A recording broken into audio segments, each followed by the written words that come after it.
Hello and welcome to Crucible of Words for more dedicated Legacy action. For today's midweek meta deck, we are playing the Legacy Challenge winning deck from Flossed, and that is a monoblack scam deck. This is quite a unique take. I've certainly played this deck a few times myself. I piloted it at the European Legacy Masters last year when it was kind of brand new and we were just sort of messing around with it and seeing how it felt.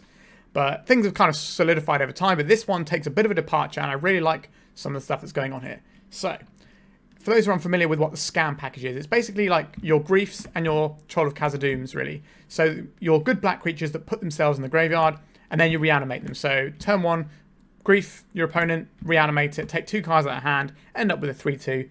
A very good start to any game of Legacy. That's kind of like the scam package. Then we also have just a bunch of good creatures here. So Dauthi Voidwalker is very good against opposing scam strategies and other graveyard strategies, which are incredibly popular in Legacy right now. Orcish Bowmasters, I don't think I have to talk about this one. It's just an absolute staple of Legacy right now. Very potent card, and a great reason to be running black. Then we also have Stalactite Stalker here. So this is a creature with menace that grows over time when you put things in your graveyard. So when you cycle a troll, when you pitch a grief, when you use a wasteland, when you use a fetch land, you're going to grow it at the end of turn. So this has a lot of potential and can become removal, and just by having menace it can peck away for quite a lot of damage even if it is small. But the good thing about this is usually the turn you play it, it's going to be bigger than Bowmaster because you'll crack a fetch and play it, or you'll play it on turn 2 with a wasteland or whatever, and you can try and dodge a Bowmaster so your threat is out of range for that. Then we've got some really interesting cards here. Gix. Now this is a card that I was surprised hadn't seen really much play in Legacy, because what it does is pretty reasonable, right? Whenever a creature deals combat damage to one of your opponents, its controller may pay 1 life. If they do, they draw a card. So if your opponent's got a Bowmaster, you don't have to draw a card, which is nice. But if they don't, then you can just draw a bunch of cards to your heart's content. And, you know, paying a little bit of life to get some cards seems pretty worthwhile in a deck like this. So this is kind of what Dark Confidant looks like in 2024, I guess. This is our mono black draw engine. It does have another ability, but that's not really going to come up. Like, it's unlikely to come up. Look at the amount of lands we have. But it's a very, very minor possibility, and we're not going to even bother reading it. This deck has a lot of removal because we are sort of a mid-rangey deck, really. So we've got Fatal Pushes, Sheoldred's Edicts, Go Through the Throat, Snuff Out, Murderous Cuts. We've got a good selection of different removal to sort of target different things. But we might sometimes find ourselves in a situation where we have the wrong type of removal for what we're trying to deal with, which is definitely awkward. And it's kind of sad, really, that black, as what is supposed to be the removal colour, is taking a backseat and always has really taken a backseat to white for quite a long time in Legacy because of Swords to Plowshares and things. But we've got a selection of tools here, and they should be able to get us done, although Snuff Out is a little bit awkward given the meta right now is a lot of black decks. But people are now trying to fight that with green-white decks, so maybe Snuff Out is better again. We'll see. On top of that, we've got some Hand Disruption, Thoughtseizes, and a Duress, and we have one Concealing Curtains. Now, this is a fancy one. So it's a 1-mana 0/4 defender. You pay 3 to flip it into a 3/4 menace guy. Obviously, lots of menace in our deck. It's pretty nice to have. And when it transforms, you get to choose an on-land card from your opponent's hand, and they discard it and replace it. So it's kind of like a Vendilion Clique activation, but it's on a bigger guy. So that's kind of an interesting one that I have not really seen much of in Legacy, so I'm excited to see how that goes. Mana base-wise, we've got a couple of Surveil lands here, because these are just great to have access to. And then we've got a bunch of basics and fetch lands. So fetch lands power out our Stalactite Stalker. By having Surveil lands, it actually makes fetch lands much more worthwhile in a mono-coloured deck. So that's another thing to enjoy here. And, you know, big fan of having wastelands in decks, especially when we're trying to tempt our opponent out with a bunch of menace threats. So that's the main deck. Sideboard-wise, we've got the things you would expect. We've got some surgical extractions. We've got some Null Rods. You know, we're not playing our own artifacts, so being able to stop our opponents is pretty good here. We've got some more Graveyard Hate and Faerie Macabre, which can also turn into a beat stick if that's a thing we need. A little bit more removal. Plague Engineer to help versus some decks that are going to have a bunch of creatures you want to remove. Things like Orcish Bowmasters from our opponent can be annoying, although not so bad for us because we're not drawing that many cards, which is one of the reasons I like Mono Black Scam, because you get to play all the scammy stuff that hits your opponents, who are playing like blue scammy style stuff, but it doesn't hit you, so it's very good in the scam matchup. Which is probably why it won the challenge, really. It's quite a good medical. Anyway, so we've got this, which can be naming goblins as well, which is really useful.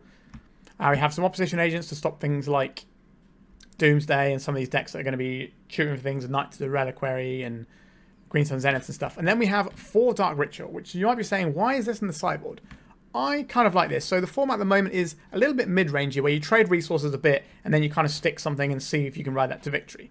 So that's not necessarily a format you want to be Dark Ritualing all the time in. Like, yes, it lets you jump ahead on your curve, but if it's going to be a match of attrition, that's not really where you want to be. But in the matchups where you, let's say, desperately need to play this Plague Engineer to stop the Goblin Horde killing you, or you want to be getting turn 1 Null Rods, or you want to be getting your Opposition Agent to stop turn 1 Doomsday, that's where the Dark Ritual is going to come in, and I think that's an interesting addition where we need to speed up against those decks. Alright, that's the list. I'm quite excited to play this one. I'm a big fan of Monoblack Scam, so remember to like and subscribe, and let's just jump in and have a great time. If you're looking to play Legacy on MTGO like me, why not try Card Hoarder? They're a rental service that I personally use, and I found them better than other rental services that I've used in the past. So why not give them a try? Alright, our opening hand has got way too many lands here, so I'm going to send this one back. This one seems much better to me. So we can play the turn 1 Stalker, and we can also pitch off a Grief to sort of disrupt our opponent. Although maybe we want a Grief on turn 2. Depends how much we're trying to angle for disrupting our opponent versus growing our Stalker. But if we keep the Troll, that's going to be pretty good here. So we have to work out what we're pitching to Grief if we're playing Grief on turn 1. So this is a tricky one. I think we're going to want to have access to at least one of the Trolls. I'll pitch one of the Trolls. Crack this. Let's see if our Stalactite Stalker resolves first. And then we can appraise the situation and see what we want to do. So this is going to be a 2-2. Our opponent is either thinking about this or they've stepped away from the computer. Force of Will, pitching Murktide Regent. That is interesting. So a Murktide Regent deck, I don't think we're going to be needing to scam this turn. We're not like worried about a combo or something like that, so we can try and draw another black card and get a bit more going. And if they've got a creature, we can Grief and then we can try and push the creature. Alright, we're looking at Delver here. Sure. So this is what I mean about the format being a trading of resources type affair. Alright, so they've got a Bauble. We're going to have a look at the top card of our library. I think we will allow that to happen. So we can Wasteland our opponent, and then we can Fatal Push their creature and leave them with nothing, and they won't be able to daze either. If they've got a Force of Will and they spend 2 cards to hit our Fatal Push, that's probably fine. I don't think it's worth burning our Grief for. Obviously, if we find like a Grief Reanimate, if we find a Reanimate or something here, we can certainly change how we're going to play this turn. Go for the Throat. I don't think that's what we're going to use on this. We'd rather be able to deal with something like a Murktide Regent using this. So let's just get rid of this. Let's kill their little Dragon's Race Channeler. They did not have a Force. And we can't be Wastelanded off, which is another reason I like playing the Monoblack Scam. And we can cycle for a Troll and get some mana going if we need a second black source. But I'd rather play this Wasteland. So 1, 2, 3. Like, we have an answer for the Murktide Regent, so I don't think we're needing to do anything just yet. Then we'll play like this. We might still want to cast this Grief for its evoke cost. But the question is, what are we worried about right now? Our opponent's just going to be playing some creatures. And I can live with that. So I don't think we're cycling that just yet. A Reanimate. Okay, so that obviously changes things a fair bit here. So we could cycle this Troll and then Reanimate it. And that's going to be very hard for our opponent, who is a red-blue deck, to answer. So let's cycle this. I think I'd like to keep the Go for the Throat. So we could get Stifled here. We did not get Stifled. So play this. So we can play around a Daze here. And that's acceptable. If they Force of Will, again, we're getting a 2-for-1. And this is about trading resources and then winning with what's left. We have an answer to their Murktide. I don't want to throw this away. Alright, let's see what they fetch here. They could get a Thundering Falls. Alright. Just a Volcanic Island, interesting. Seek the Beast. Okay, let's see what our opponent finds. A Tropical Island and a Delver of Secrets. So if we play this, if we use this Wasteland in our opponent's upkeep, they're not going to be able to deploy the Questing Druid and then grow it. Alright, so they've got an Unholy Heat for our guy. That is going to finish it off. That's unfortunate. But again, we stopped them having multiple threats here. We should have Wastelanded after they cast Sweep the Beast, actually. That would have made slightly more sense. Delver of Secrets, sure. So this is a creature we can remove, but it's quite a small creature for the most part. Orcish Bowmasters, what a creature. I don't think we want to pitch this to the Grief to have a look, so I think we're just going to hope they don't have a Daze here. We have kind of played around Daze quite well, so it's certainly possible they have a Daze. But the way that this cleanly answers the Delver is so strong. Okay, we did not get there with that. Again, I don't think we want a 2-for-1 to get this Daze out of our opponent's hand. We have an answer for this Delver of Secrets. The other option there was to cast the Go for the Throat, but I want the Go for the Throat for a Murktide, because that's the really scary thing our opponent can deploy. Right, so we're going to take 3 here, and they might just pop this Questing Druid into play. We're kind of incentivized to maybe kill this soon, though. A Duress. I think that's probably worth pitching to this Grief. Because if we... Oh, the issue here is, if we Duress our opponent, we don't get to go for the Throne. I think we do need to take a look at what our opponent's working with. And this will also, we can take something like a Murktide Region out as well from their hand. But we are running on fumes a little bit over here. A Brainstorm. So this is going to fix up their hand a little. And, you know, they're going to be able to hide the best card on top. So, it's be awkward. Although, if they haven't been doing anything necessarily, so maybe they don't have any, like, really good cards they want. So maybe they also want to shuffle, so they might keep a fetch land in hand and then put one bad card on top and then one good card on top to protect. Alright, can we have our Grief now? We can. Dragon's Rage Channeler is the one I'm most interested in getting rid of here. They've kept a fetch land in hand like I suggest they might, so they probably do have a good card on top. So if they've left a Daze on top, then this Go for the Throat won't work. If we fire off... Oh, sorry, they've got a Daze in hand, haven't they? Sorry. No, they don't have a great... That's an earlier card they revealed to the Delver, isn't it? Yeah, so I think we are firing this off now. Just try and keep the board a little bit clean. We're going to have to draw something good here, though. I think our opponent is ahead, and they have better draws because they have cantrips. Okay, so that was the Daze they revealed off Delver, so that's one of the cards on top of their library. This is Polluted Delta. Questing Druid. Playing the Bauble. Alright, no more information. Cracking the Bauble. Targeting us. Because they know the top card of the library from the Brainstorm. Okay, not a bad turn to draw Bowmasters, potentially. Obviously, we don't know what our opponent's got in hand here. Dauthi Voidwalker, like, we're not casting it. That Daze is probably around here, though. There it is, yeah. I think we just have to play into it, though. Because what we're actually looking for is a removal to answer this. Because we don't win the race if that lands anyway. Because our opponent could just find 1 or 2 spells and then they'll win the race by miles. Alright. No Murktide so far. They would cast a Murktide pre-combat to pump this, especially when we're Hellbent. So they definitely don't have a Murktide in hand. Thoughtseize, that doesn't do anything here. Alright, we are in the process of losing this game. A Sheoldred's Edict.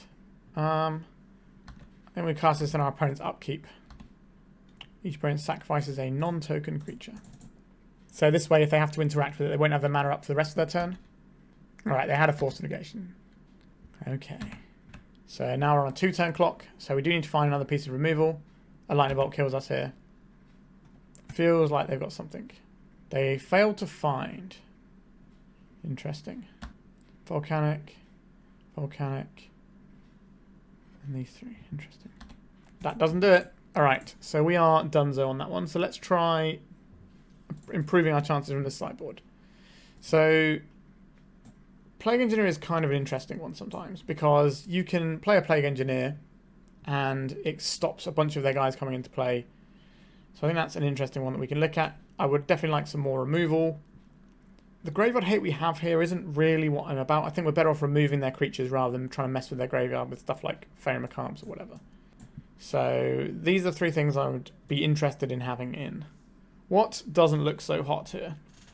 I'm not a big fan of spewing off a bunch of life to Thoughtseizers. I would like to have more threat density here. Like, obviously it's nice to check that the coast is clear, but their deck is a tempo deck, and this gives them a little bit of extra tempo of hitting our life total. Yes, we can find some nice things, but I think it's better to have just, you know, some threats and removal. We just want to play a mid-range deck. We kill their stuff. We kill their stuff. We play a guy. We win the game with the guy. Okay. We do have one of our Thoughtseizers. Is this our only Thoughtseize we have left, actually, isn't it? Which is a little bit awkward. I think we still keep this, though. We've got some mana to draw upon here. We can grief our opponent if we want to. Then we Thoughtseize on turn 1. And then we can change how we're playing some things here. So we get rid of this Grafdigger's Cage. We have 4 Reanimates in our deck. Is that what this is about? If they play a creature, we can probably just Bowmaster it down straight away if they play the Channeler. So I'm going to take the Cage. This does give them an artifact for Delirium. But we take the Cage because then it keeps some of our other lines a bit better. We can also Grief before we Bowmasters. But if they play a Channeler, we need to keep an eye on what permanents they have in their graveyard. Because if we Grief them, then they might be able to like put in another type just by casting a Daze or whatever. Alright, so Polluted Delta, presumably into this Channeler. There it is. So now we have an option of firing off this Grief. We're definitely going to Bowmasters our opponent this turn. If we Grief, our opponent's got 2 types in the graveyard. If they have any free spells they can cast, they'll stop our Bowmasters. So I think we are in the Grief pitching Grief moment. Let's see what our opponent has. Okay, so don't have any action here. If we hit this creature, we can just take this threat, or we can take this creature and worry about this Murktide later. Like, we're going to shut off our opponent's cantrips in a second. So I think I want to get rid of the card advantage engine they can access. So this will be 3 types in their graveyard: creature, land, artifact. Alright, so we'll crack this. We'll go and get Swamp. We'll play a Bowmasters. And then our opponent has to be wondering, are they going to be playing these Ponders? Like, they can play a Ponder just to try and get somewhere, because what they've got right now isn't going to be enough. Or they're going to go for the conservative line here and just hope they can draw out. I'm not a big fan of doing that personally. Alright, we'll attack with these 2. I think sometimes you just have to ponder into it. Alright, so we're going to cycle this, get a Swamp, play a Dauthi Voidwalker. Now we are pretty far ahead, because this is going to stop Murktides being a thing we have to worry about, really. They can play a Murktide, but it'll only be a 3/3, and they will have to pay 3 mana for it. Right, found a Delver. I'll play this so we can play around a Daze. Let's play this Gix. This is very good with all our Menace creatures as well, must be said. If we get Surveil Land, it can get Wastelanded, but if our opponent Wastelands us, that's 1 less mana towards playing a Murktide that's currently locked underneath this Dauthi. And if they Wasteland, it gives us a Wasteland as well. So we're going to get to draw 2 cards here. And that's going to be pretty good, as you can imagine. Alright, 1 life for a card. Okay. 1 life for a card. Yeah. So we could just Grief our opponent here. That's probably quite a reasonable thing to do. Have you had enough yet, opponent? Not quite. Counterbalance, Brainstorm, Murktide Regent. I guess we take the Murktide Regent because that's something they could play soon. We don't really care about Counterbalance because look at all these wonderful things we have. They can play a Counterbalance, but it's not affecting the board. It's just affecting what can come onto the board. But they are so far behind right now. A Scalding Tarn. Okay, so they might play the Counterbalance here. Or they might feel desperate enough to Ponder. But I'm not sure if that kills them if they Ponder here. So we ping this down, and then we have 1, 2, 3, 4, 5, 6, 7, 8, 9, 10, 11, 12. Yeah, so they can't Ponder anymore. Alright, we have a Counterbalance, but we're not going to cast any spells to win this game. So 3, 6, 9, 10, 11. Alright, we're just going to attack here. We can draw a bunch of cards if we want to, but we don't really need to. Okay, we'll draw a card. Alright, our opponent's had enough. That's a lot of triggers. Okay, so the plan of just killing some of their guys, 1 for 1 in, and just having some creatures with good ETBs like Bowmaster feels like a nice way to be. So let's just go right back in. I would like some mana sources that I can actually use. This is a mulligan for me. Alright, this one is acceptable. We can keep this. Something has to give here. I guess it's probably the Snuff Out. We don't want to pay too much life. And we have another piece of removal. So hopefully we draw a black card we don't care about too much. We can Grief and then Reanimate Grief. That should hopefully be a good start to the game. Bloodstained Mire. So now if we want to do this Grief, it's going to cost us quite deep in the purse here. I think we have to pitch the Dauthi Voidwalker here, because the Reanimate is going to be the threat when we bring back the Grief. There's a choice between having a removal spell, having a removal spell, or not having a removal spell. I think I'd rather have the removal spell. Okay, so we take this Daze, I suppose. And then we get to Reanimate our Grief, do the horrible thing that everyone hates. And are we taking the Borrower or are we taking the Ponder? That's kind of interesting as a choice. I think I want to take the Borrower here and just run them out of threats. And use this Sheoldred's Edict to push through. Right, so there's the Ponder, so that's all the information gone. A Lightning Bolt. And we're going to get bashed for 1 from this Delver. So we have to clear this with an Edict. The Edict is not going to clear anything. If we draw a Fatal Push, we'll obviously use that instead. But our opponent has got 1 card in hand. Are we supposed to see what they reveal off the Delver for information? I think so. A Daze. Okay, so before they draw that, each opponent sacrifice a non-token creature. Let's get rid of this now. And then you can draw your Daze. And we can possibly take out their red source here. Grafdigger's Cage. Okay, so our Reanimates are off, but we have already drawn 1 of them. Which means we're probably about to draw another one, isn't it? So we have a Duress. We know the card in their hand is Daze. Is that something I particularly care about right now? Not really. I think it's more important to shut my opponent off of red mana than it is to get a single Surveil off here. So I'm going to take out their Volcanic Island and leave them with just Daze and Tropical Island. Ponder is a pretty good one off the top there. A Mishra's Bauble. Right, opponent's going to get another card there. A Bloodstained Mire. Our opponent's got 2 cards in hand. Is now the time where we're duressing? Realistically, what are we trying to duress from our opponent? It's counter magic, removal spells. If we duress now, then it means we can play a Grief if we draw 1 next turn. So I think we are better off duressing now. So we can just take out this Daze. Or maybe we can't. We'll take out 1 Daze. Alright, so now we know we have another Daze to play around. We've got a Surveil coming off of our Bloodstained Mire. We can go and get one of our Surveil lands here. Try and get a little bit of selection. Obviously not as much as a blue deck can select, but it's something. Let's get the Shadowy Backstreet. Put on top of library, I guess. So we're not going to play it straight into this Daze. But it's a useful thing we get to play potentially next turn. So we can, once again, we can Surveil and select. If we find a land, we can jam a Daze with the ability, jam a Grief into Daze with the ability to pay. Let's go on the Surveil land. A Snuff Out. I don't think I want that right now. I'm looking for Wastelands or ways to close this game out. That's an interesting one. So let's cycle this. This gets us our 5th land to play around the Daze next turn. And we're just hoping our opponent doesn't just immediately slap down a Murktide this turn. Because that's one of the things that they could definitely have in hand because they're not playing anything out. And they're on 1 mana. Alright, let's respect double Daze, I guess. Here comes the friend. Alright, we're in with the Grief. Dragon's Rage Channel, Lightning Bolt, Unholy Heat. Which of these do I actually care about? If they find a red mana, I don't really want them getting a Channeler and setting that up. And getting the selection, so I'm probably just going to take the Channeler here. Now, if they find a red source, they're going to be able to remove our Grief, regardless. A Wasteland, sure. I don't think they should be taking out one of our lands here. Alright, so the reason that they are taking out one of our lands, actually, is we don't have any 5-drops. But I guess it keeps us further away from the Troll. But they could have kept that in hand, so they could hardcast the Daze, but I don't really think that's that important either. Oh, sorry, they kept it in play rather than casting. Okay, so they got another one. Sure. We're not going to crack this because we do play Stalactite Stalker. Okay, we are drawing all the lands and our opponent is drawing none of the lands.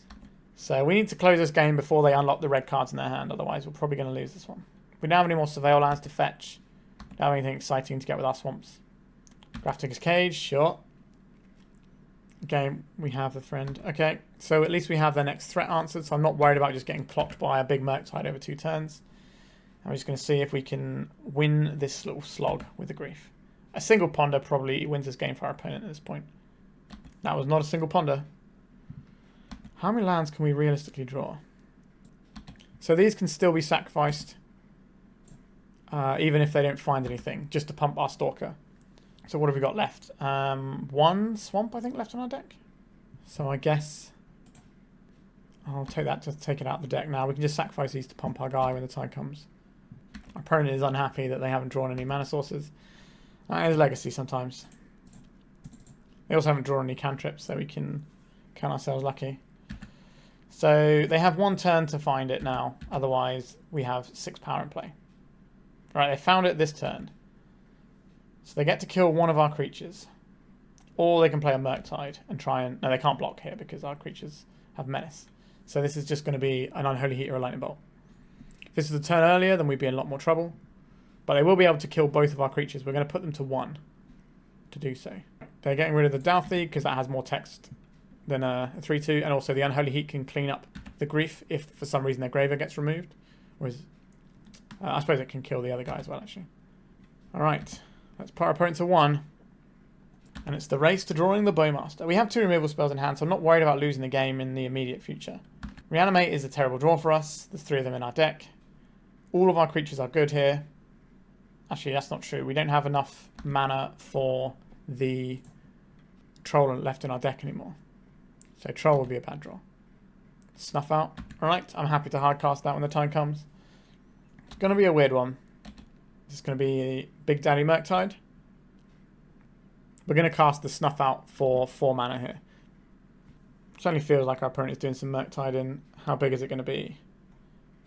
It doesn't really matter because we have the clean removal for it. Right, in the end step we will fire this off. Goodbye Murktide Regent. And another Verdant Catacombs, I guess. We can make a big Stalactite Stalker over several turns, but we don't need a big Stalactite Stalker. We need an actual card that does something. Like a 1/1 Stalactite Stalker is enough. A Dragon's Rage Channeler, sure. So I'm going to use the Edict on this one. Because if our opponent manages to play multiple creatures, we want to be able to kill the scariest one with Go for the Throat. Orcish Bowmasters, please. Sure, I'll cast this. It's a threat. And we're going to name Human on this one. We could see a Force of Will pitching Daze here. Since the Daze seems unlikely to do very much this game. So this stops the Questing Druid from doing anything. It will die as soon as it comes into play. So they can't scale that up as a threat. And obviously we just want a creature with power in play. Alright, we do not have a creature with power in play. I think our opponent is very reluctant to cast any removal spells. This Troll is so janky for us. Yeah, our opponent is reluctant to cast any removal spells, any counter spells, because they need to save them for the Orcish Bowmasters. So if they have any way of dealing with our creatures, they'll use removal on creatures that aren't Bowmasters. Alright, that's a bad draw. This is a really silly game. Seek the Beast. What do they find? Ponder and a Polluted Delta. That's pretty reasonable. The Polluted Delta obviously not so good. Right, so they're going to make a threat. We don't have to immediately kill this one. I'm more worried about a Murktide. So I'm okay to take 1 hit from this Questing Druid, I think. But then we might have to just save our life total. It's interesting that our opponent played the Polluted Delta. Because they can't crack it even for a shuffle effect here. And it could have just been another card to put back with a Brainstorm. Ooh, a Gix. I will have a Gix, please. Like I said, we're not going to be casting the ability of this because we don't have the mana. What does it actually do? Let's have a little read. Discard X card, exile top X cards with your land cards without paying the mana cost. Okay, so you can do some stuff. You can do some wild things. I guess you could start Ritual that out against a Doomsday player and really mess with them. Alright, they've got a Dragon's Rage Channeler. Going to be a 3/3. I'm not going to fire off this Go for the Throat into a Daze. I don't think our opponent attacks here. Okay, now our opponent is more likely to attack. Yep, in they come. What a ridiculous game this is. So we don't have anything to fetch with our Troll. So we just got these 2 blank pieces of cardboard. We can't cast them, we can't fetch anything. Awkward. A Fatal Push, you say? Well, we have the potential to win this game. Our opponent has 4 cards in hand. Try and kill some guys. Let's attack with our friend. They can't crack and play anything here because they'll die. I think we have just won this very, very silly, protracted game. Alright. Bit of a slog, bit of a weird one. But I do like monoblack scam into these sorts of decks. And you kind of see why. Like, we have good stuff against them, obviously. And our mana base is pretty solid. Although not being able to cast these, if your opponent wastelands you once, is kind of interesting. Maybe we could have 1 more swamp in our deck. Alright, let's go to round 2. Okay. Do I want to conceal some curtains, or do I just want to get a Shadowy Backstreet going so we can get these turn 2 Voidwalkers? That's probably the best thing to do here. It does expose us a little bit to a Wasteland, but we have a follow-up play if that's not the case. Like if we get, if we get Wasteland, we can at least play this. We're not just completely cold. I think I'll put this on top of my library just so I don't get Wastelanded off of our Dauthi Voidwalkers. We do need a lot of black pips, what we got in play, or in hand, sorry. It will help us transform our Concealing Curtains, as well as the Gix, Yawgmoth Praetor, being able to be played. So, I'm alright with this. A Chrome Mox, okay.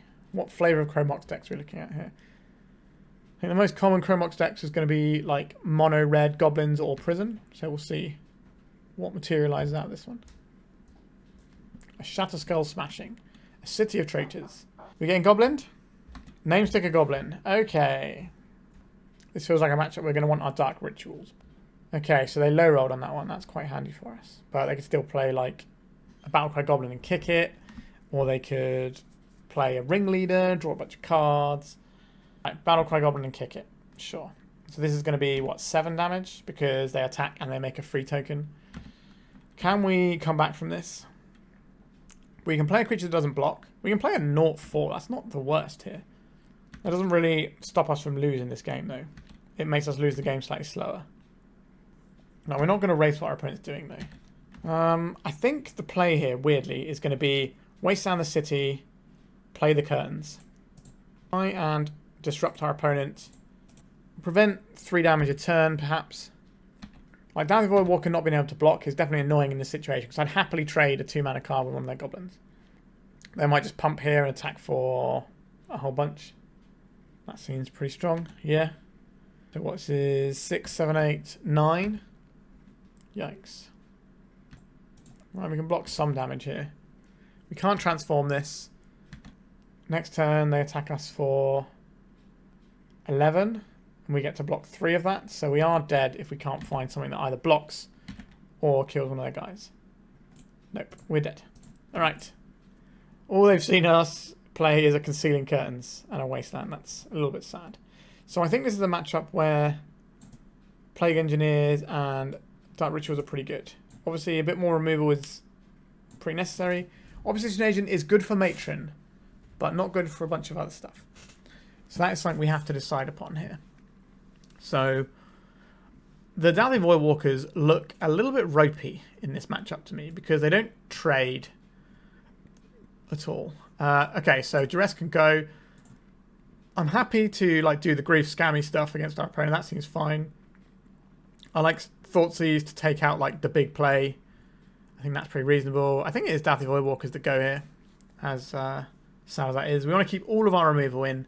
Orcish Bowmasters is fine, but not that impressive. Do I like Gix that much? It's 3 mana. That's very expensive for what this matchup is. It's kind of weird that we're boarding out 3-drops, but also boarding in Dark Ritual. But we need to try and push out some early stuff. Do we want these opposition agents just to stop the Matron? I don't think that's where this game is going to be going. It is just the Matron it stops. They tend to only run like 3 of those now. Alright, we're going to go for this. We could broaden something like Null Rod to try and shut off their Chrome Moxes and stuff, but again, that doesn't feel great. This is a removal spell into turn 2 Grief. I think that's acceptable. We could pitch cast a Grief. I think it's better just to get a turn 2 Grief going here. We want to play this Bloodstained Mire so that we can kill a Sticker Goblin in response to the trigger. Because otherwise we can't kill it if we just play the Swamp Out. And if necessary, we can always just go and get a Surveil Land. An Unlicensed Hearse. Sure, if our opponent's doing that, I do not mind. Am I playing around my opponent's potential Blood Moon against us? I don't think that's what this is about. I'm going to go and get the Shadowy Backstreet here. Do I want this land? Not really. Let's put it into the graveyard. My curve is kind of lower here anyway. Another Dark Ritual, okay. So we could Dark Ritual and we could Dark Ritual out of Grief and then Wasteland our opponent by using both of our Dark Rituals. That's kind of an interesting line. That is an interesting line. I'm definitely casting one Dark Ritual this turn. Would I like to waste on my opponent? I think I'd like to have that option available. And since our Fatal Push won't kill a bunch of stuff anyway, this is going to leave us with 1 mana hanging around. But I think that's acceptable. Which makes Future Griefs worse because we've burned 2 rituals on this. But we get to interact twice with our opponent this turn.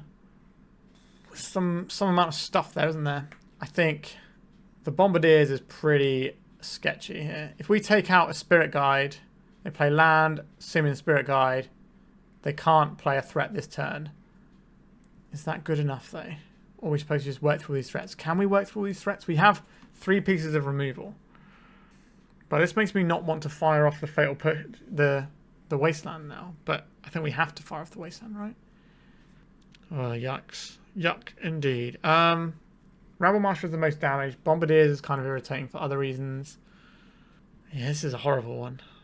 It's one of these two. These are obviously the 2 best creatures. I think we take the Bombardiers so we at least have the option of racing. And I do think we have to Wasteland our opponent still. As much as I like taking some hits off of them with his Ancient Tomb. If we can force them to attack with, to use all their Spirit Guides, that's pretty good. So we've got our clock in play. We've disrupted our opponent once. They might only get to play one of these threats. Yeah, the Hearse stopping our Murderous Cut is pretty annoying. But the timing they did that makes me think that we'll be able to get this Murderous Cut off. And they'll be left with just a 1-1 from the Rabblemaster.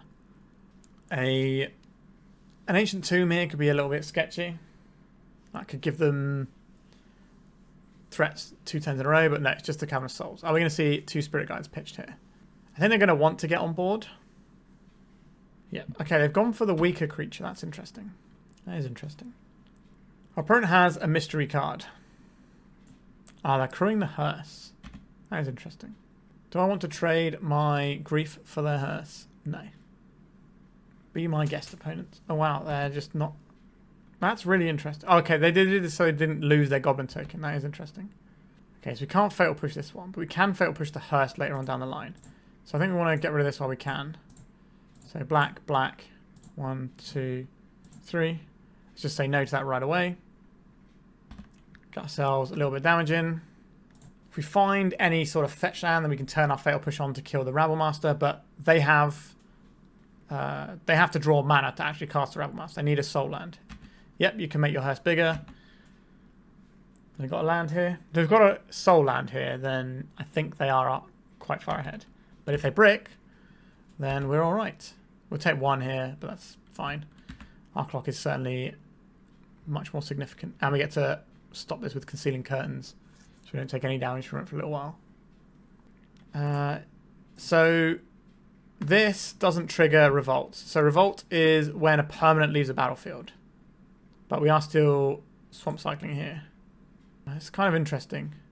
Like, we're attacking first. Let's do that. We're definitely doing that. So if we get a Surveil land, we can get a little bit of selection going.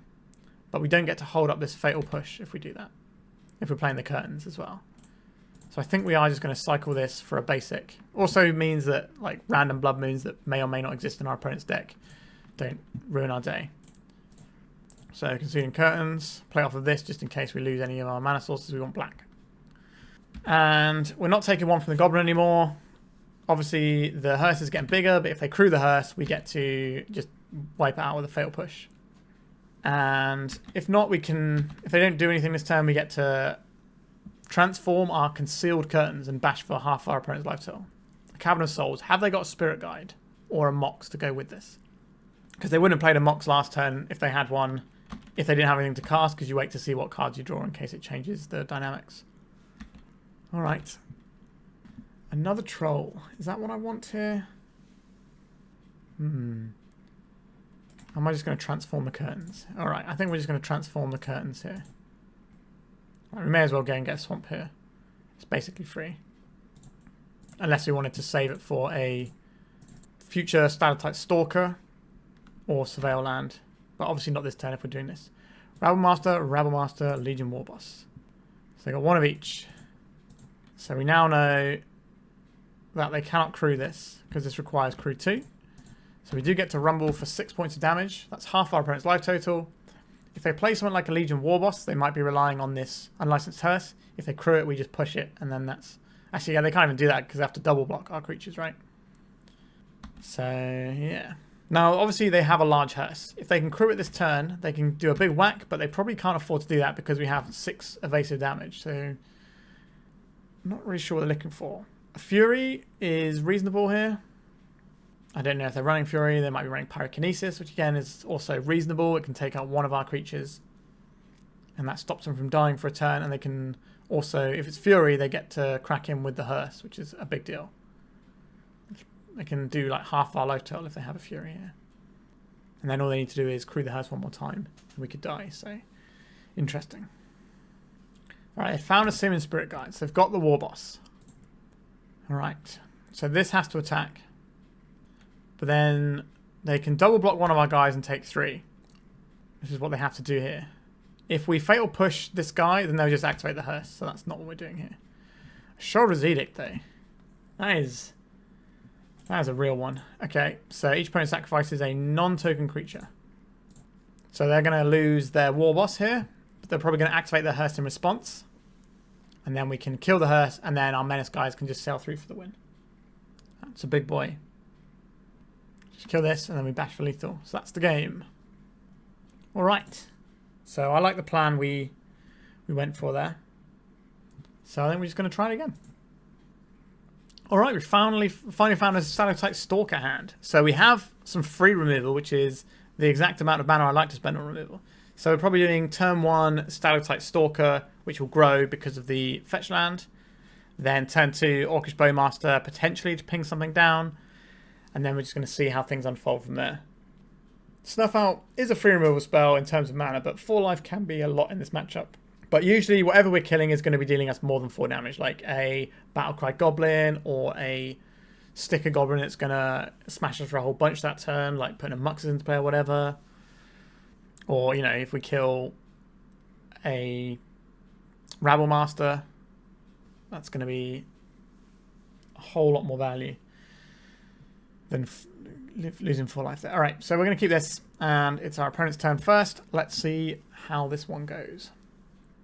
Well, our opponent's mulligan quite a lot. That makes our removal a little bit more useful, because it's more likely to take out a linchpin of the hand they've kept if they're just going to go, okay, I'm going to play Rabble Master, let's jam.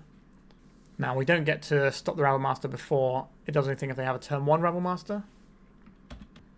Cavern of Souls. Okay. They've chosen Goblin. And they're not going to turn 1 play. Okay, that's very good news for us. So let's crack this for a basic swamp. Let's play a Stalactite Stalker that will grow. And we've got Snuff Out for whatever their threat is.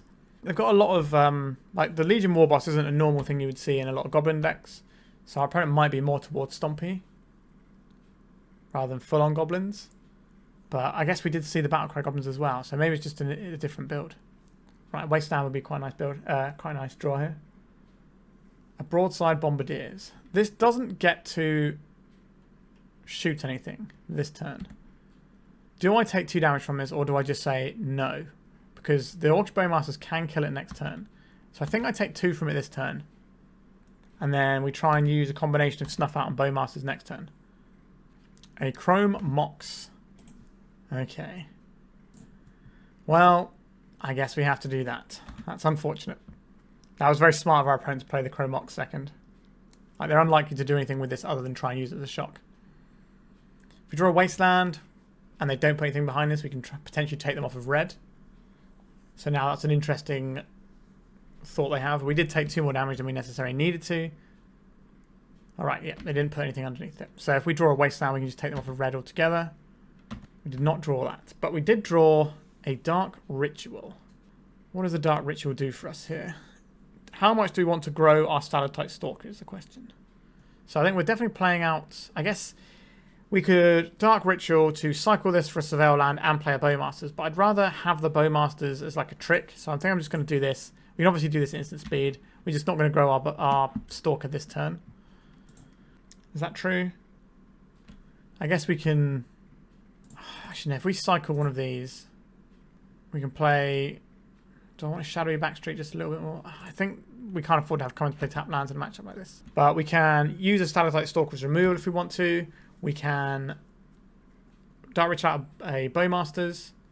And if nothing else happens, we can just, you know, untap and get towards hard casting a Troll of Khazad-dum. A Goblin Rabblemaster. Alright, is this worth Bowmastering? Is it worth Dark Ritual Stalactite Stalkering is another question. I think I'm inclined to just take the one here, attack with the Stalactite Stalker, and then use it to kill their Rabblemaster. That seems like a reasonable way of using our resources here. So let's attack with our Menace guy. Right, we do want to be clocking our opponent's thing here. So we could Bowmasters here, and then also we could Bowmasters to kill this and keep our Stalactite Stalker around to keep the threat. And then if something really bad happens, we can also Dark Ritual and do both. So we'll see if our opponent plays anything pre-combat. Because most of their stuff has haste or makes hasty creatures, so they're going to play it pre-combat. It's only, you know, things they're going to be throwing at us or whatever that isn't going to be doing that. Okay, so we can trade this Bowmasters for this Rabblemaster. In comes the Bowmasters. We'll put 1 point on this Rabblemaster. You can see something like a Pyrokinesis here. Right, so block 1 on here, and this Bowmaster is pretty happy just to trade with the Goblin here. Alright, so we took 1 damage that turn. What is your follow-up, opponent? A Battlecry Goblin. That's not too scary. They're playing out a counter assault, so we might see another Goblin here. No? Interesting. Opponent's got 1 card in hand. So we need to make some decisions about how we are attacking this game. So 3, 4, 5, 6. So we could just play a massive troll here, which I think is where we want to be. Let's make the big boy. I think we're going to attack with our Stalker. And then we have a big troll back on blocks. And that's 9 damage as well that we're representing. So we can poke with just the Stalactite Stalker next turn if we want to. And then the pair of them can finish the turn after.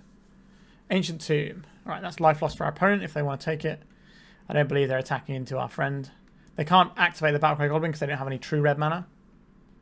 What are we doing with our Wasteland? If we attack with this, they can double block here.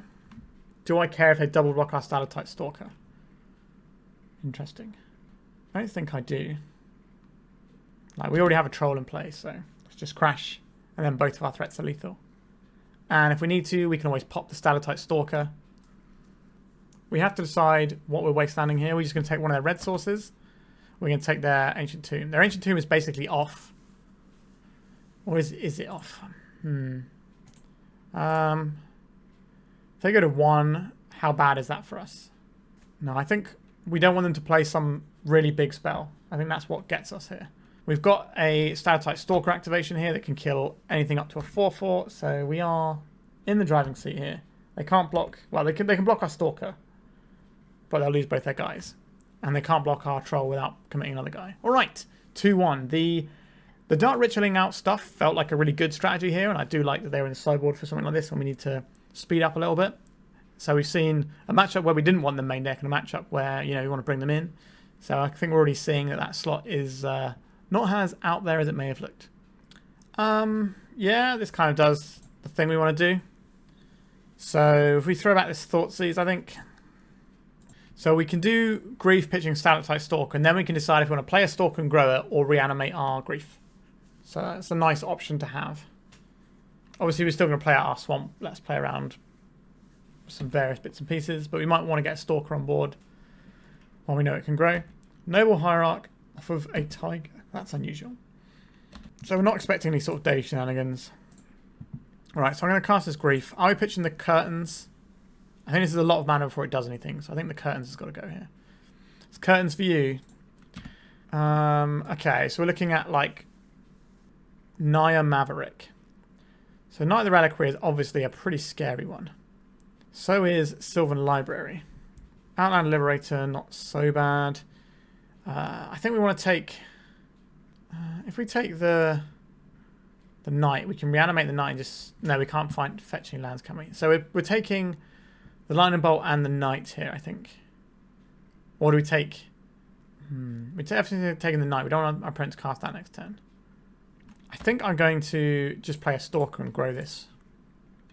And then next turn we can like reanimate and possibly Stalker as well if we find a fetch land. And just sort of grow a nice little army. Like... Okay, so our opponent's going for the lightning bolt route here on our Stalker. That's what this feels like. Right, Sheoldred's Edict. A little bit of an awkward one. Alright, let's attack with this and see if they remove it. If they do, we can always play another Stalker. We've certainly got plenty of those. So our opponent doesn't really want to lightning bolt if we have two of these in play. If we reanimate this Grief, they will lightning bolt it in response, and that's not great for us. So I think we are better off just playing this Stalker again. Because if they bolt either of these, the other one grows. So we're always going to have at least a 2-2 here. Which is kind of what we wanted to happen this turn anyway, so we could get our Grief in. Oh no, they did it in the end step, didn't they? So we didn't actually get the guy. The counter on it. Yep, our opponent played correctly there. So we're going to see the Sylvan Library, I suspect, this turn. Which is a powerful card, but we do have Orcish Bowmasters in our deck, but we are a little bit shy of mana. Oh, a Morlock. That's cool. Interesting they didn't put the extra 1 into it, which suggests they have the desire to attack us for 2 or to hold up Swords to Plowshares. I'm not a big fan of getting Swords to Plowshares here. Yeah, I think we're on Reanimate Grief plan. So these green-white decks are something that are pretty good against the scam decks in general. Alright, so we're going to see the Plow here. Yep. So we do get to take one of our opponent's cards here. And obviously we're going to take the Library and just leave with the Liberator, because Library is a much better Magic the Gathering card. This Sheoldred's Edict doesn't feel great, because our opponent's got some chaff they can get rid of. Although it's basically Sinkhole, I suppose, because they don't have the lands. But we're going to start taking hits for 4. This Morlock is going to certainly add up for damage. Alright, I found a Fable of the Mirror Breaker. This would be a really nice time to draw an a land for our Orcish Bowmaster. That would be aces, please. We can choose to kill their Shaman token if we want to stop them getting treasures. If we find a land for our Sheoldred's Edict, but I think the most important thing now is get his Bowmasters down. Alright, we did find this. So we could get a 2-2 Stalactite Stalker and do nothing else. Or we could play this Bowmasters, ping off one of their guys, and make their Fable a lot worse. That seems like a fine thing to do to me. I'm happy to double block a token after they've finished with their Fabling. It's kind of awkward the way we've drawn some of these cards, because we could have played this out and stopped a library in a different fashion. Alright, are you going to let us ping any of your guys? I didn't think so. So they can attack with a Morlock, and it will be a 3 power guy this time. They can attack with a Shaman. Again, it's going to be 3 power because of the Exalted, so we're just going to let this hit us. We've got some life total to work with, but it's certainly not an infinite resource. A Troll of Khazad-dum. So we could cycle this, play a Stalker. We could Sheoldred's Edict away like one thing. That doesn't seem great either. We could, if we cycle this, we can go and get a one of our Surveil lands, and that gives us a little bit more use. Thoughtseize, that can go into the graveyard. We do not want that now. I'll play this guy who will scale up. So now we can put 2 creatures in front of their Shaman if that's the thing we really want to do. But once this Fable flips, it's going to be a real problem for us. Oh, please don't have another removal spell. An Endurance. Okay, that's fine. Like, it's good. It's certainly bigger than what we're doing, but at least it wasn't a removal spell, because we're going to need this Stalker to kill this Fable the Mirror Breaker before it's able to tap. Otherwise, they're just going to copy their Morlock and just eat all of our creatures again and again. But our opponent is just a deck full of creatures, and we are struggling a little bit on that front. Are we going to have to block here? So if we block the Morlock, we don't have to worry about the Reflection of Kiki-Jiki on that front as much. I think I'm okay to trade this. So we can get rid of their Goblin Shaman token. Alright, so I'm going to take that. I think we're better off trying to save this. I just don't think we have the time. Dauthi Voidwalker does nothing. So we can block here. We can make them sack a guy. But then I don't think we're winning this one. I think our opponent's just got enough guys here. I think we're just going to send this one back. Alright, so this is a matchup where I would like some removal spells. Like, we'll have the Sheoldred's Edict in. Opposition Agent could be useful. We've seen the Knight of the Reliquary, so that's something they might have. Elvish Reclaimer as well. So these are things I'm interested in. All of our removal flies here, so that's good. The Sheoldred's Edict aren't as amazing as you would expect, but they're still fine. Duress can get out of here. I'm not really convinced by the Thoughtseizes here, because a lot of their stuff is pretty redundant, so I think we're going to take those out. Reanimate could certainly catch us out if they're playing things like Endurance, but they've got some good cards that we can reanimate as well. I think this is fine. What does this hand do? We have removal into we have 2 removal spells. Yeah, I think this is fine. Like, we just need to keep their creatures down. We can play our own creature and then start firing off the removal spells depending on how the land lies at the time. Now, Sheoldred's Edict is not the best removal spell. Right, our opponent's got mana dorks, so they can just throw under the bus, but it's better than having no removal spell. Right, I think we play this, so we have the option of playing a turn 2 threat if we want to. Sheoldred's Edict. I don't think we can turn away any removal. We just want to keep killing our opponent's creatures. Now, if they Wasteland us here, that's going to be a bit of a doozy. Alright, a Tiger. And a Hierarch. Okay, so I think we want to just do you want to take this one out?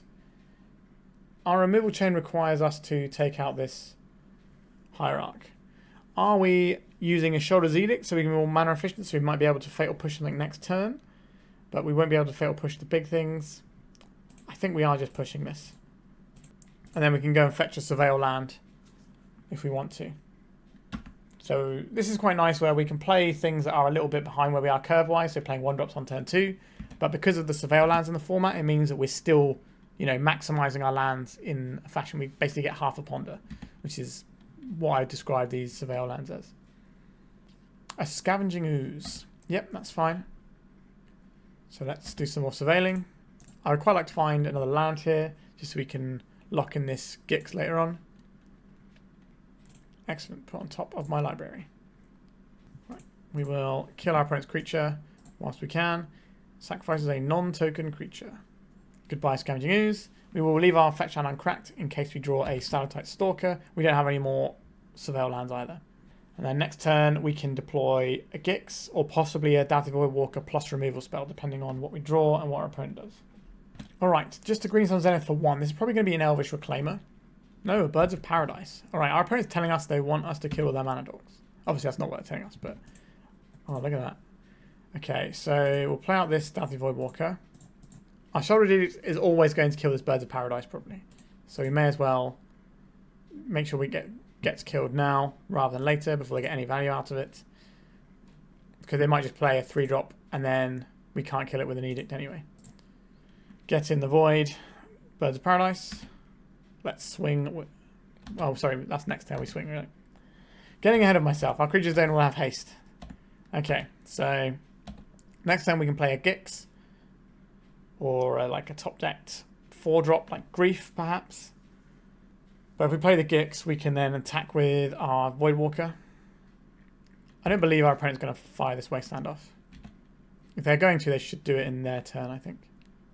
Unless they're trying to reduce the amount of things that we get to do. So we're going to tap these ones. Let's get this Gix down. Let's get some cards flowing. The next mana dork we've got covered now with Bowmasters. So the combination of Edict and Bowmasters is quite nice. Alright, let's get a card. And some damage going. Okay, let's not do that, I suppose. So the Punishing Fire remains exiled, though. Our opponent is playing a deck that's called Punishing Maverick. For pretty obvious reasons. Alright, Windswept Teeth. They didn't have a 3-drop. I doubt they have many 4-drops in their deck. Right, I'm going to play one of these out first. In case they like ambush us in combat or something. Then at least, whatever they ambush us with, we have an opportunity to then put in the Void. A Commercial District. The red-green Surveil land. Everyone's running them. Alright, so let's attack with Gix. I would very much like to draw a bonus card, please. If this is an Endurance, we at least get to kill it. Yeah, and it goes into the Void instead. So we lose our graveyard here. We lose our Gix. A very sad state of affairs. But we do get to finish off the Endurance, so all is not lost. If we didn't have the Bowmasters in hand, we don't make that attack, I don't think. We just wait for our Dauthi Voidwalker to start attacking. Maybe we're not even supposed to attack with our Gix there, but... If they don't have an Endurance, then it's probably game over. If they do have an Endurance, we at least get to put our Bowmaster to work. Alright, Bowmaster's going to be doing some work by stopping and drawing extra cards here. Let's keep an eye on what's in the Void. A Punishing Fire if you want it. Oh, wow, that's such a good draw. Yeah, we just get that big Gix payout. Let's draw some more cards. And we just attack with this one. Can we please draw a bonus card, or are you going to lightning bolt us as well? Now, our opponent hasn't been playing things to the board, so it's not unbelievable that they would have a lightning bolt here as well. But they've got to have something in their hand. They've not been playing out Knights of the Reliquary or like lower creatures or Green Sun Zenith. None of that has been coming down. So yeah, here we go. A lightning bolt. This will enter the void as well, because when it resolves, then you check the damage. Oh, they're dealing with the Gix. They really don't want us to draw extra cards. That's interesting. Like, it's pretty understandable as well, because we've been trading lots of 1-for-1s. So if we start gassing back up, then that's going to be lights out. But we have 6 evasive damage now, and our opponent's on 15. So that's a 3-turn clock. But if we can find a piece of removal, we can certainly change that. The Fable of the Mirror Breaker being able to copy stuff is certainly going to be a thing that can turn this game around. Source to Plowshares, yeah, that's pretty good too. We can always sacrifice our Dauthi Voidwalker if we need something later on, like one of these plows or the endurance or whatever. A Green Sun Zenith X equals 2. What is this going to be? A Morlock. So that's going to fight our little friend here. Sure, so they trade, and we're left with Goblin Shaman token plus Fable of the Mirror Breaker versus our Orc army. Yeah, I don't think we win that battle. As sad as that is. Alright, we need something off the top here. A Grief. We are playing this Grief out. It's unlikely to ever be able to take a card, and a 3-2 with Menace on this board is acceptable. Alright. We're back to having a 3-turn clock, but if our opponent stops attacking, then we stop doing that. But they can double block the Grief if they want to. Oh no, it's going to be a Morlock. That's going to ruin our day. Green Sun Zenith X is 3. It's going to be Knight of the Reliquary. That's going to be pretty strong. I've only got 2 lands, but that still makes it a 4-4. Okay, just an endurance to stop us reanimating anything. Sure. That does make Reanimate probably... Reanimate's fine, actually. We can just get the Outland Liberator, and that's reasonable. But it means attacking is awkward. An Orcish Bowmasters, does that change how attacking looks? I don't think so. But they're going to start copying with this reflection of Kiki Jiki. And I don't know how we're supposed to beat that. So I guess we have to pass and hope that we can overcome it with a selection of nice Orcish Bowmaster shenanigans. But yeah, they can copy the endurance and have a threat. It is somewhat awkward. Oh, punishing fire though. Punishing is the right word. We're going to get cleaned out by that. Alright, so they're going to copy that endurance. They're going to attack with just that one. They might attack with both, actually. Which gives us an opportunity to kill their real endurance. So we play this. This will do 2 damage, 3 damage, and we just lose one of our Bowmasters as well. 1 damage on it. That's, we go to blocks. 2, 3, 4 damage. So that's one less thing they have to copy now. So the endurance will go away. They'll be left with just the Fable of Mirror Breaker again. But we've been in this situation before, and it did not end well for us. Marsh Flats, we don't have anything to fetch with this, like Surveil Land wise. Am I blocking with our Orcish Bowmasters? Probably not. I think we're just going to attack. I'd rather keep our Orcish Bowmasters around. Like, makes things like Sylvan Library a bad draw for our opponents. Grove of the Bone Willows. Well, how are we beating that?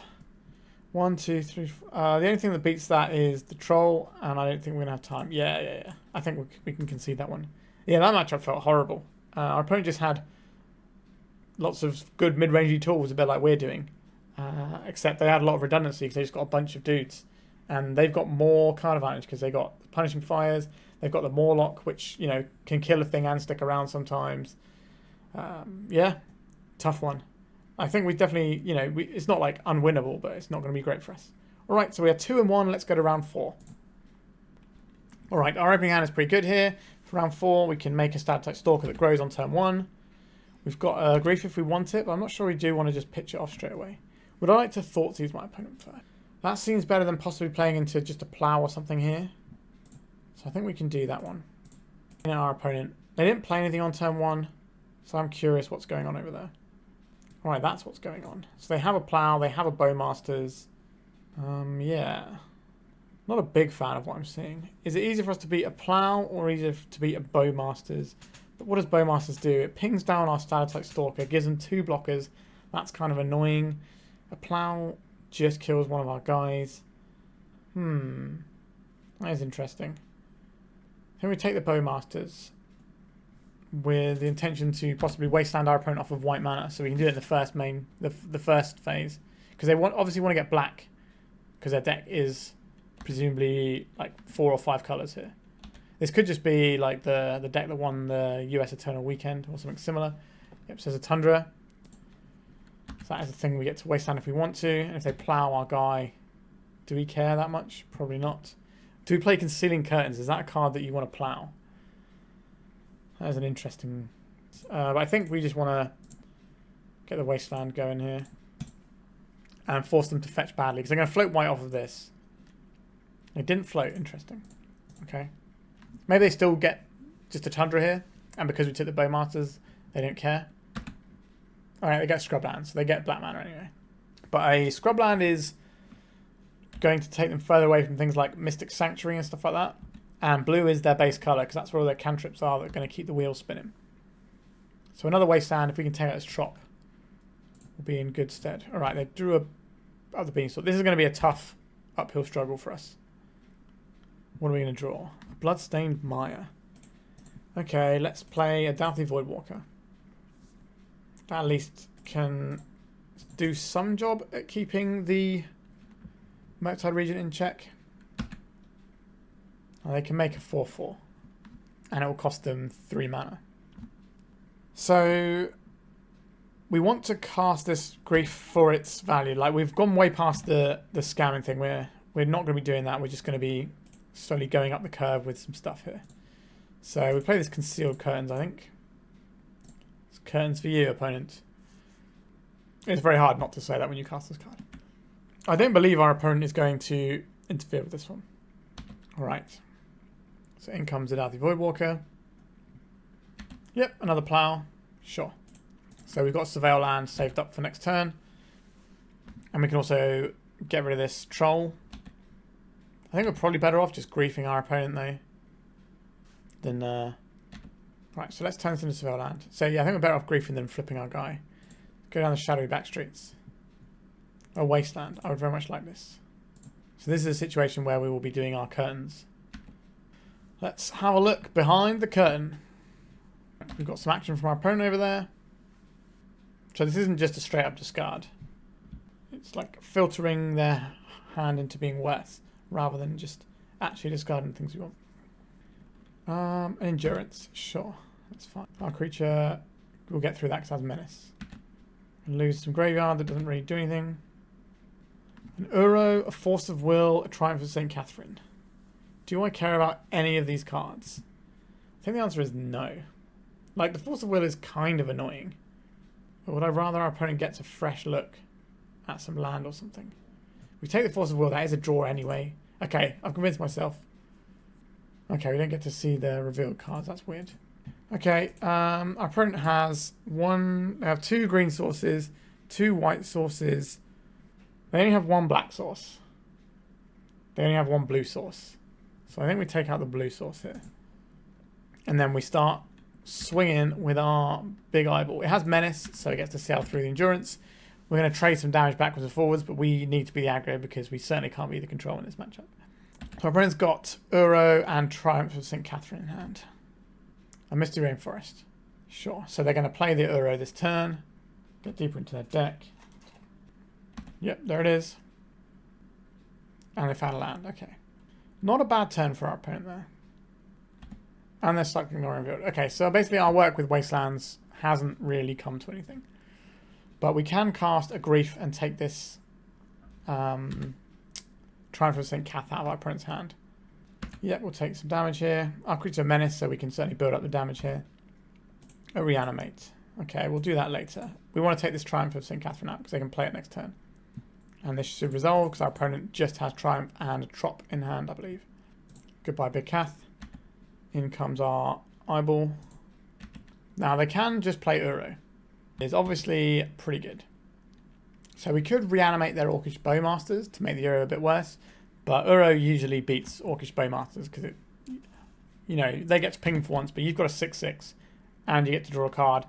And by the time that the army's big enough, you're usually going to find an answer to it in a control deck. So, all right, what do we need here? Go for the throat would be something.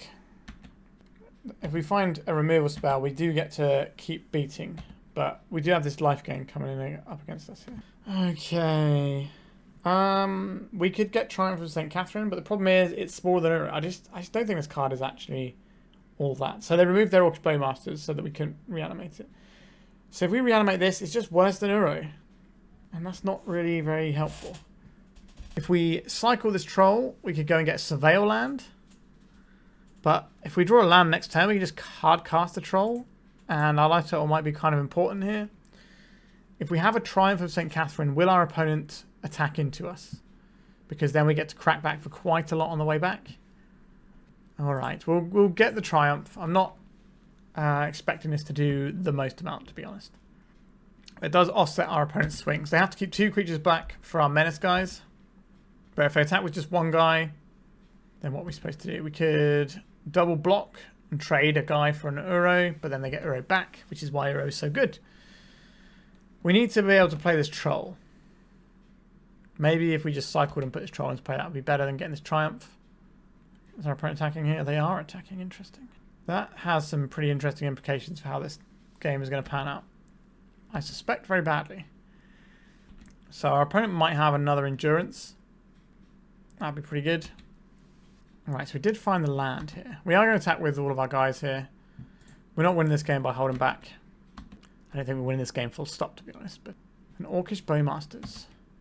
Okay, so this is 2 guys. So they can certainly do some blocks here. Right, they're going to ping down the Triumph. And they're probably blocking with an Endurance and the Orc Army token to finish it off. So we will get 5 life and we will clear the Endurance off the board. So that's something.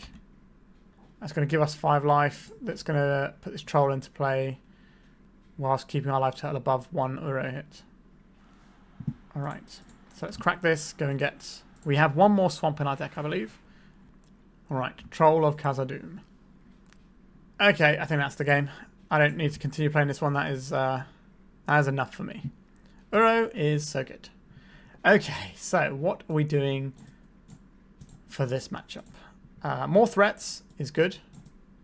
Faerie Macabre is kind of a threat. That can also deal with an Uro. As we've seen, Uro buries us pretty hard. Sheoldred's Edict, they don't have many creatures. I don't know if we're all about the edicts and things. I think the...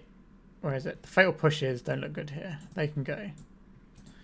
I don't think we want the Murderous Cut. The Snuff Outs are fine. 0 mana interactions where I want to be. Do we want these Plague Engineers? They're okay. They're threats. Let's have a look at our actual removal. I think we need to keep some of them in. Our Graveyard's plan is presumably getting slightly worse. So maybe we'll trim one of these Reanimates. Hand Disruption seems like where we want to be. Wastelands are obviously a very useful tool here. Bowmasters, incredibly potent. Oh, he's trimming a second Reanimate here. That seems reasonable. We want to keep a few bits of removal in, so we don't get super blown out by some stuff. Sure, we'll keep this. So we have an answer to Uro, if we want it. We can also use this to Picture the Grief, but I think the problem is we get kind of stuck behind an Uro quite easily. I think I would rather Surveil than play Concealing Curtains, which probably tells you a lot about the quality of Concealing Curtains as a magic card. This is a threat. I would like to keep threats. This also shuts off their fetch lands, which is great for us because we want to be able to attack our opponent's mana. But I feel this matchup is going to be difficult. We're not fast enough to sort of get in and under what they're doing. Like sometimes we can, you know, just do the scam thing and maybe ride it all the way. But a lot of the time we're going to have to play a relatively fair game. Okay, I'm going to cast this Grief. I think I'm going to pitch the Concealing Curtains here. If our opponent brainstorms in response, we get to Bowmasters. And that should be pretty savage. Stops them from cantripping into other stuff. Gives us a nice threat that shuts down their best cards, like the Beanstalk and stuff. Well, I just say it shuts down. They still get to draw the cards. Veil of Summer. Yep, that's absolutely brutal. Rest in pepperonis, I guess. So we can play the Bowmasters or we can go and fetch a Surveil land. Because of the hexproof, I think we had to wait till our opponent's turn. I'd rather not play it into open mana. Our opponent might tap out for something or just put a Beanstalk into play. Right, we're cracking this. Are we just putting a Bowmasters into play now? I don't think so. I think the Bowmasters is the prize here, and that makes opposition agent the bait. Okay, we'll have this Duress, and that can help us get the Bowmasters to do some work. Let's crack this. So we have all our mana available, so we can play in response. We don't get timed out by fetches being awkward when our opponent casts stuff. All right, let's Duress our opponent. You got another one. Oh, you got a Brainstorm to hide cards. Surgical Extraction on Grief. Okay. That is a weird play, in my opinion. Like, I guess they're doing it because they're really fearful of a Reanimate that we can then poke through with this Duress. We also get to see our deck, which is relatively useful information, especially when you're 1-0 up, so you have perfect sideboarding information for game 3. They have a thing that we get to remove here. Okay, so they have a Bowmasters, so we don't get to play our Bowmasters out first. We need to play our Bowmasters out second, because their Bowmasters are Bowmasters, the classic. But they're under no obligation to play this Bowmasters for a while anyway. I guess they can use it to deal with our little thing. Yep. And now they just get this Murktide. Yes, they can use the Bowmasters to deal with our Oppo agent, but who cares about Oppo agent when you have a Murktide regent? Faerie Macabre, you are here with some awkward timing, I would say. Right, so we're going to play this one out. Next time we can play the Faerie Macabre and chump block if we have to. But we're just going to get cooked by a deck that is designed to prey on mid-rangey decks like ours. Just a bunch of good removal, bunch of card advantage, just everything you could want. Right, that's a big bite out of our life total there. There's 0. We at least get to clean this up. But we don't have to now, obviously. We're not in a very good spot here. We could Thoughtseize our opponent and then Bowmasters. Have this covered to try and block for a turn to buy us a turn. The Bowmaster's just going to come down this turn though. But if we Thoughtseize, then the Bowmasters goes. And we're taking increments of 6, so going to 10 is pretty similar to going to staying at 12 in terms of the threat we're actually trying to beat. Alright, so hopefully we can remove any removal that our opponent may have. So our Faerie Macabre won't die. Okay. An Endurance and a Brainstorm. Alright, we'll take the Endurance, leaving with Brainstorm because we're going to cast this Bowmasters here. And we ping down their Bowmasters. And we attack with our 3-2. Might as well get some damage going. We can trade our 1-1 for their 1-1. That's fine by me. Okay. So they need to put a couple more cards in the graveyard before, or 3 more cards in the graveyard before they can even think about the Euro.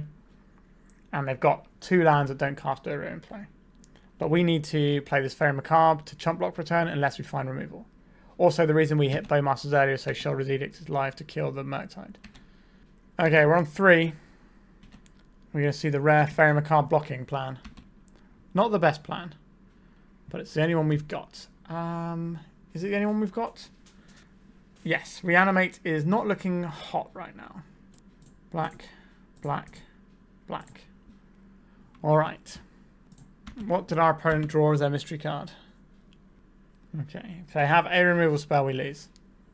Just feels like we're never really in this one. Okay, here comes the chump block. We've got 3 removal spells that kill this guy. Okay, we didn't see a Bowmaster to grow their token and win in combat. But that's pretty reasonable still. Alright, Misty Rainforest, that's a lot of mana. So hard cast, Force of Will is definitely a thing they can have here. Nope, we're just dead. Let's go on our own terms and reanimate our own Faerie Macabre. Alright, so that match was pretty brutal. Our opponents just got better removal than us, which is like what I mentioned at the start, when white removal was just the gold standard. So they got better removal than us. They've got card advantage, and they can kind of ignore some of our threats for a little while, and they're kind of taking the slightly bigger than us approach, which normally is how you win sort of fair matchups. It's just by being slightly bigger. Alright, let's go to the final round. We're currently 2-2, so let's see if we can put the positive on the board. We'll keep this. We'll grow our little Stalker, I think. Ooh, Leyline of the Void. Okay. I guess we're not going to grow our Stalker anytime soon. That's very disappointing. I think we still want to get a threat in play, though. We don't want to Duress just yet. I guess we don't need to sacrifice that at all. Oh my god, I've just absolutely punted this entire game, haven't I? They're just going to Oppo Agent here. Yeah. Am I going to concede here? I'm tempted to concede. Does feel like an absolute spew. We could have just tapped it for black with this Urborg. But I don't think our hand is too bad. So I think we're going to keep this one. But yeah, that is an absolute spew from us. The reason we're not going to Thoughtseize here is because we want to wait till they get closer to their combo, because they're more likely to have in hand if we wait until they've got 1 or 2 lands, like 1 or 2 lands more than they have right now. Yeah, that was just an absolute spew. We didn't need to tap that at all. And I realised that as soon as I tapped it, as soon as I sacrificed it. I Thoughtseize, yep. My opponent's doing A-okay here. Yeah, it's just been quite a long league to record. And unfortunately, I've made a horrible error in the final round here. Hopefully, we'll look at our opponent's hand. It'll be amazing, and we wouldn't have been able to beat it anyway. But that might well not be the case.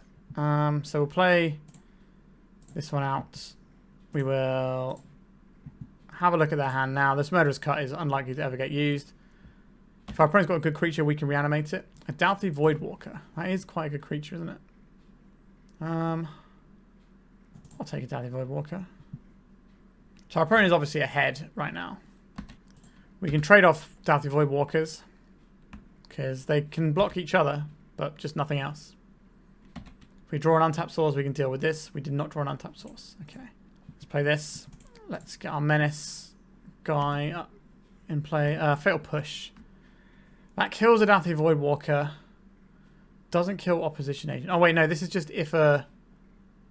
Revolt is just if a permanent left the battlefield. Sure, we'll have that. We just leave the Dauthi Voidwalker back to block. So they have a Reanimate here, that's fine. So we're going to trade here. They're going to Reanimate it. Then we get to Fatal Push it. No, they didn't Reanimate it, that's interesting. So we now have the Orcish Bowmasters online, but our opponent knows we have the Orcish Bowmasters online. Alright, I think we are attacking for 1 and using the Bowmaster to try and block this opposition agent and kill it. Do they still attack knowing we have a Bowmasters? A Dark Ritual. Are we dead? Are you just going to helm us? Sheoldred the Apocalypse. That's a pretty good one, isn't it? Okay. They're not attacking here. That's actually not the worst for us. Oh no, they are attacking. Okay. I think we have to deal with this. We can't afford to take this 3 damage. Right, I will ping this for 1. I'll go to blocks. Now, one issue we have is our opponent has a Reanimate. So if we kill this Sheoldred, they do get to recast it. And that is... Alright, they're just going to... Oh, wow. Okay, that's excellent for us. That gives us a real fighting chance now. Oh, wow. Okay. Right, I will go to attack with this guy. I'm just going to take it. So we're not reanimating this turn, so I'm going to play out another Stalker. If they attack, it turns on our Fatal Push. And then we can kill this and then reanimate it. Actually, no, can we reanimate it? Yes, we'll be on 2 life. But then we'll gain the life back. So, right, our opponent's got no cards in hand. They should not attack here. But they might do. Just attack with anything. Oh, yes. The perfect. Right, so we will go to blocks. We'll block both of these. Because we have to. Right, let's kill this. We are working hard today. This is partly due to my own fault to an extent, so... I would like this Sheoldred before they reanimate it.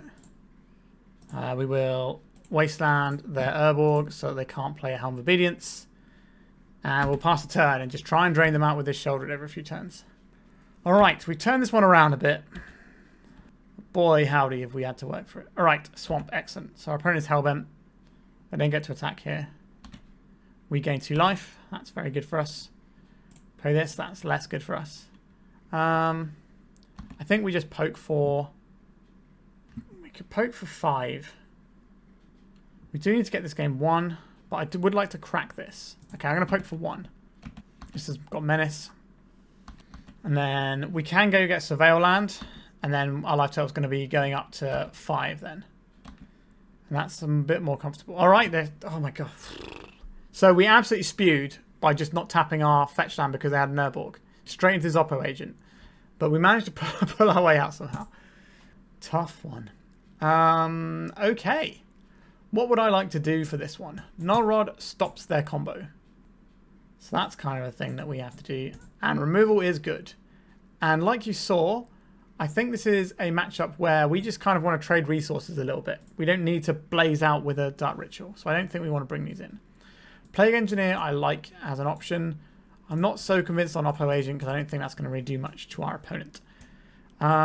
So Snuff Out, they can get out because they do not kill our opponent's things. Fatal Push is reasonable. Duress is reasonable. I think we want to trim some number of Reanimates. We'll trim a couple. Thoughtseize doesn't feel amazing, but we're going to have to like answer some stuff sometimes. But it's a pretty horrible top deck. We'll get rid of Duress and one of the Thoughtseizes. Let's go for this. Kind of am tempted just to play Opposition Agent as a threat. I could just play these Faerie Macabres to stop our opponent's Reanimates instead of having these Thoughtseizes. And we can also just cast them as threats. That seems reasonable. What does this hand do? We've Shadowy Backstreet. We Dauthi Voidwalker. We have a Null Rod for their combo.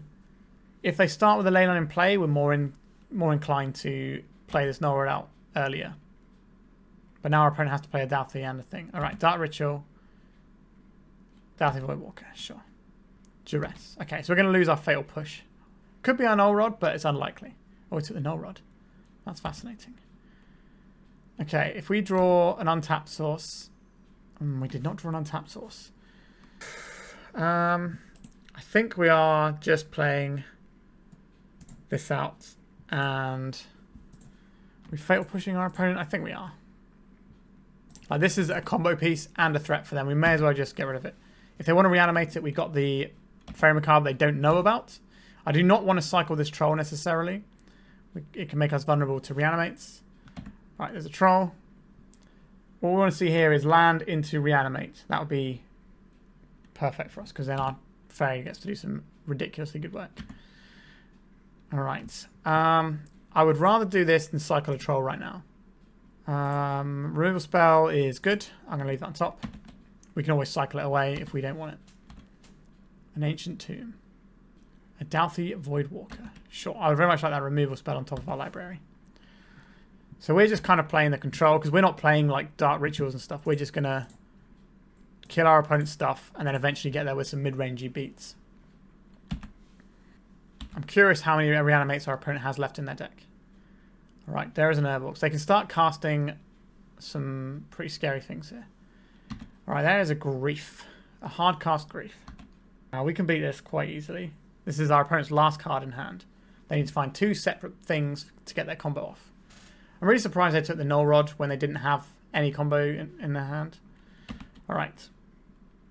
So they have a Grief. What do we have? We have a Grief, but not yet. Alright, I'm going to Swamp Cycle. I'm going to play out Dauthi Voidwalker. If we play out Dauthi Voidwalker into Dauthi Voidwalker, our clock will win this one. They also have a Ancient Tomb, but they don't really need to tap it for 2 life because they have an Urborg. Alright. Plague Engineer. I think I would rather have another Dauthi Voidwalker. Just get that extra damage going. So we have a 3-turn clock. Our opponent's is more than 3 turns. So we are in a good spot. But oh, how things can change. Leyline of the Void. Sure. That does give our opponent some draws that can just win the game for them. Not a big fan of that for us, but what are we supposed to do about it at the end of the day? So I guess we attack with these two. Do I want to hit our opponent's hand? I think so. We just need to tread water for a little bit longer. Troll of Khazad-dum, okay. So I didn't have it. Interesting. So we can kill this Grief if we think that's the thing that matters. We're just trying to dodge their top decks. In comes the Grief, presumably. Alright, let's play this. Bow Boys. We'll ping them for 1. And then put the 2 bodies here. Alright, our opponent's just scooping it up. Alright. We managed a 3-2 there, even after we punted quite horribly in the first one. I was literally about to say, oh, we need to watch out for Opposition Agent. We haven't done that. We could have just tapped this. And then there it was. So happy we managed to come back from that one, even if we didn't necessarily deserve it from that one. Let's talk about this list. We went 3-2. So I'm a big fan of just monoblack scam. I think it's, you know, a perfectly fine thing to be doing. I'm not wholly convinced by our removal suite. Our removal suite.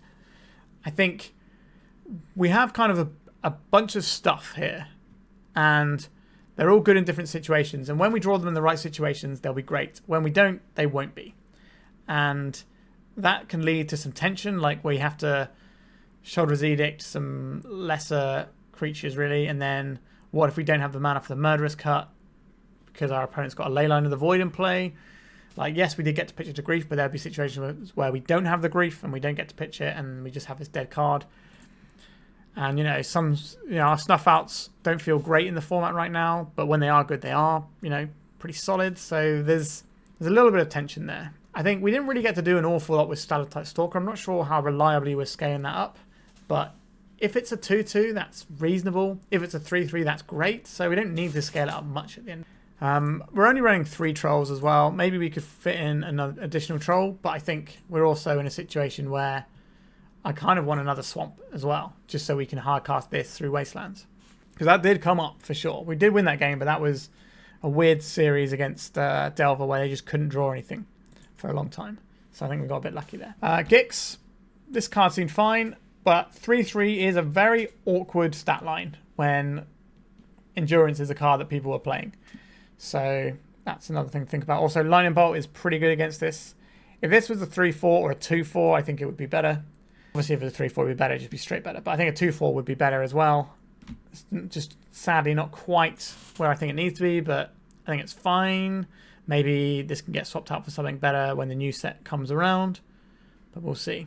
I think the fact that it doesn't have any evasion, unlike the rest of our creatures, like obviously Orcish Bowmasters doesn't have evasion, but it's not really an attacking threat. It's more of a pressure on your opponent's draw spells.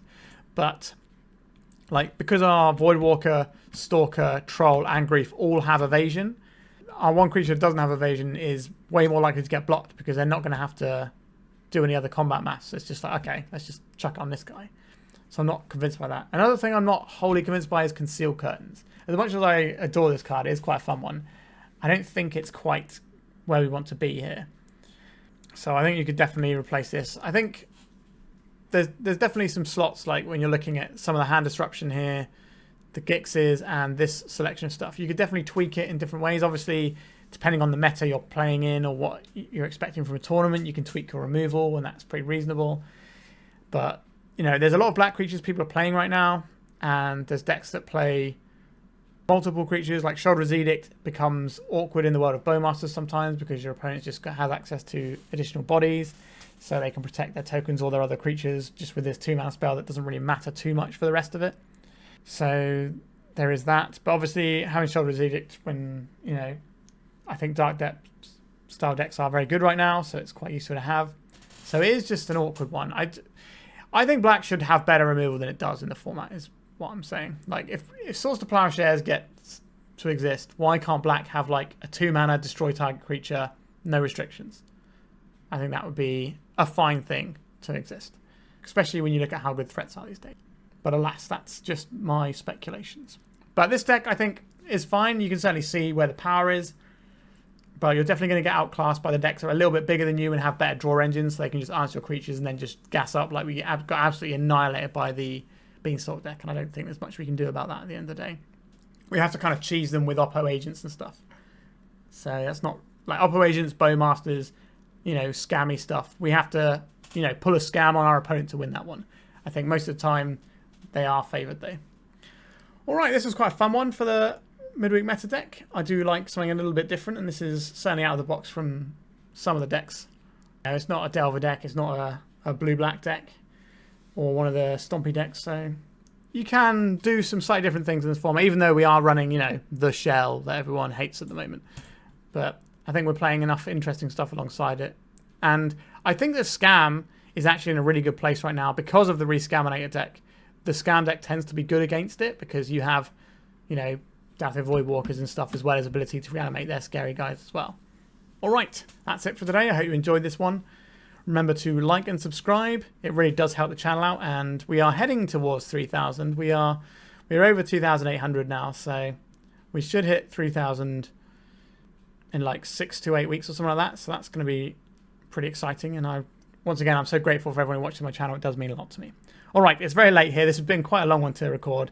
So I'm going to bid you goodbye. So thank you again so much for watching, and goodbye. If you'd like to support me in the channel, please check out my Patreon. It has a free guide to budget turbodepths as well as 3 tiers of support. A low cost one that enters you into my monthly raffle for a free donation deck on the channel, a mid-tier subscription that gives you access to my detailed turbodepths guide that is updated every month as well as regular articles, and lastly the higher tier gives you all of the above as well as a monthly donation deck for my channel. If you're interested in supporting the channel this way, please check out the link in the description.